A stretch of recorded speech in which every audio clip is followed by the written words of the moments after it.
Merdeka Indonesia. Selamat Indonesia. Merdeka Indonesia. Saya cinta Indonesia. Ku cinta tanah tumpah darahku yang mulia. Ya, еще, конечно.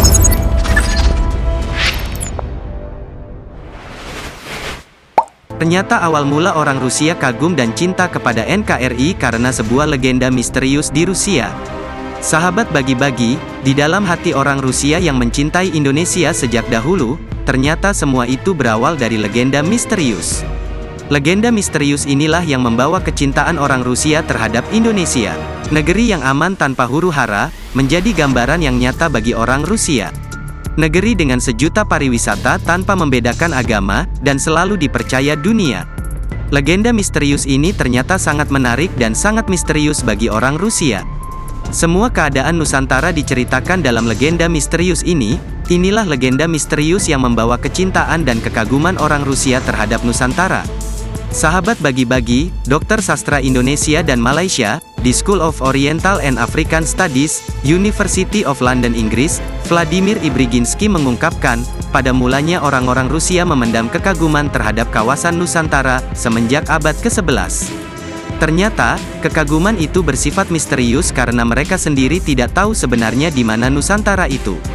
Pengetahuan masyarakat Rusia hanya berasal dari mitos. Mitos itu berupa kepercayaan bahwa Kepulauan Nusantara sebagai sebuah Taman Eden, yang memiliki kekayaan berupa emas dan batu berharga lainnya.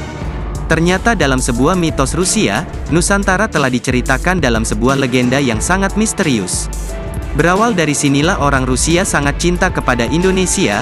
Berikut jasa-jasa yang telah ditorehkan Rusia kepada Indonesia dari zaman kemerdekaan.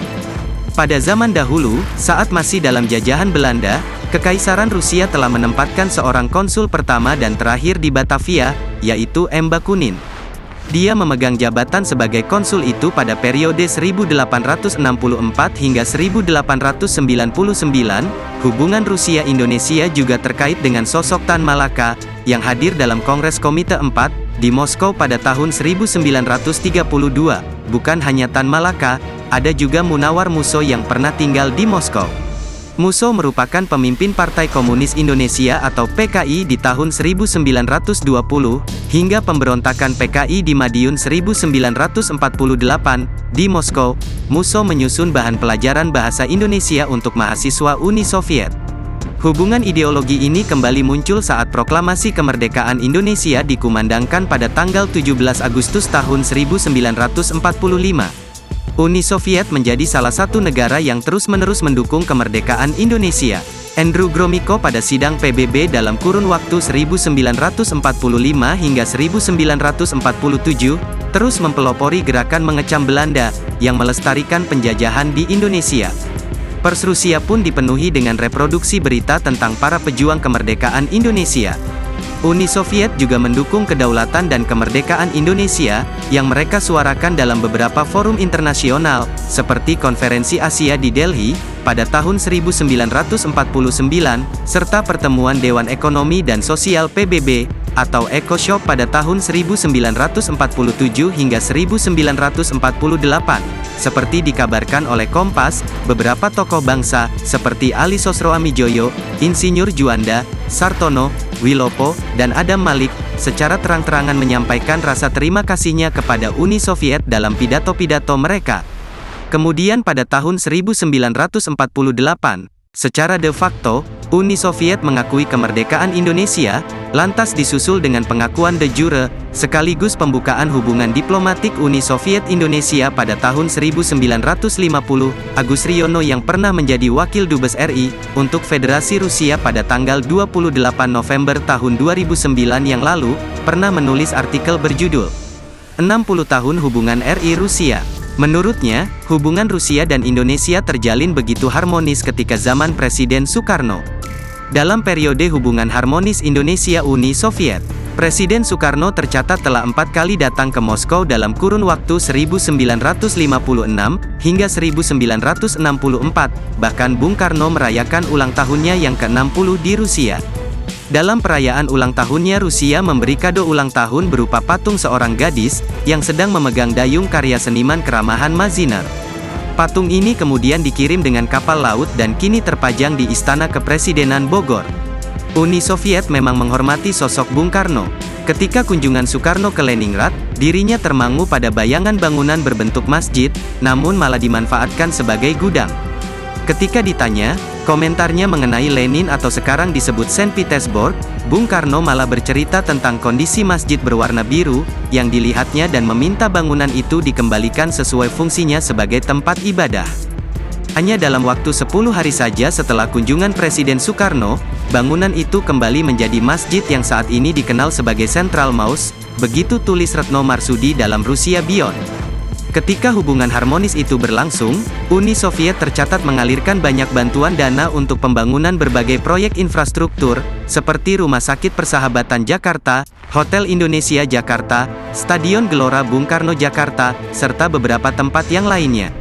Salah satu yang menarik adalah ketika Bung Karno melontarkan gagasan tentang Tugu Nasional pada tahun 1955, saat itu Bung Karno meminta pendapat atau saran dari Nikita Khrushchev, yang merupakan Sekjen Uni Soviet saat itu, terkait gagasan tersebut. Saat itu Khrushchev malah menyindir Bung Karno, yang lebih memilih mendahulukan dasi ketimbang membelikan celana kepada bangsa Indonesia, yang baru saja merdeka. Soekarno diketahui berang mendapat kritikan tersebut, namun kendati mengkritik, Uni Soviet tetap memberikan bantuan kepada Indonesia. Tidak hanya membangun Tugu Monas, tetapi mereka juga menyumbang pembangunan Stadion GBK dan juga Masjid Istiqlal. Uni Soviet juga diketahui menjadi pemasok utama persenjataan dan peralatan tempur pada era Soekarno, terutama saat Tri Komando Rakyat atau Trikora untuk pembebasan Irian Barat, dan Dwi Komando Rakyat atau Dwikora untuk konfrontasi dengan Malaysia. Tercatat Uni Soviet menggelontorkan uang senilai 600 juta dolar Amerika Serikat kepada Indonesia, dalam bentuk kapal penjelajah destroyer, kapal selam, tank amfibi, dan pesawat tempur MiG. Tak heran ketika itu Angkatan Laut Indonesia disebut menjadi Angkatan Laut terkuat kedua setelah Tiongkok. Eratnya hubungan bilateral juga tercermin di bidang-bidang lain. Pada tahun 1956, pengiriman pertama kali mahasiswa Indonesia ke Moskow pun dimulai. Dari 7 mahasiswa, 2 diantaranya adalah pekerja film, yakni Sumanjaya dan Ami Priyono. Hingga tahun 1962 tercatat, sekitar 700 mahasiswa Indonesia, yang belajar di berbagai universitas di Rusia dan sejumlah perwira Angkatan Laut belajar di Vladivostok dan Leningrad Pelat. Beberapa dari mereka tidak bisa kembali karena peristiwa gerakan tanggal 30 September. Setelah peristiwa G30S, kemesraan Indonesia Uni Soviet lantas pupus, orientasi pemerintahan Orde Baru yang dipimpin oleh Presiden Soeharto, berseberangan dengan pemerintahan yang lama. Soeharto membekukan segala bentuk hubungan kerjasama dengan Uni Soviet. Hal ini ditandai dengan dibubarkannya Lembaga Persahabatan Indonesia-Soviet, padahal dari lembaga ini penggerak utama kerjasama ilmu dan budaya kedua negara tercipta. Pada era 90-an, Uni Soviet bubar sedangkan rezim Soeharto pun tumbang. Pada era milenium baru hubungan yang telah terputus kembali terjadi dengan kerjasama antara Indonesia dan Rusia pasca komunisme runtuh. Sahabat bagi-bagi, jadi di sini kita sudah sedikit tahu kenapa bangsa Rusia adalah hanya segelintir bangsa kulit putih, yang notabene adalah bangsa Barat, yang respek dan sangat suka dengan Indonesia, tanpa dibuat-buat dan terlihat lebih tulus, dan apa adanya karena Indonesia adalah Taman Eden dalam legenda Rusia. Jadi bagaimana menurut kalian? Yuk diskusikan di kolom komentar. Merdekalah kita seutuhnya, merdeka! Wake up early, gonna rise with the sun. Step 2, get some good, some food in you. Step 3, think real hard about what you wanna be. Step 4, everybody just do your thing. Wake up, today's gonna be a good day. Wake up, today's gonna be a good day. Wake up, today's gonna be a good day. Wake up, today's gonna be a good day. Wake up, today's gonna be a good day. Wake up, today's gonna be a good day. Wake up, today's gonna be a good day. Wake up, today's gonna be a good day. Yo. Set your affirmations, aspirations. I got shit to do, the aftermath of preparation. Good food, good mood, blood in circulation. One step back, at a time, yeah, that's how you make it.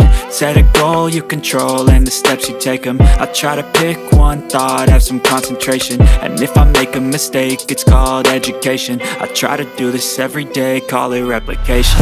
Wake up,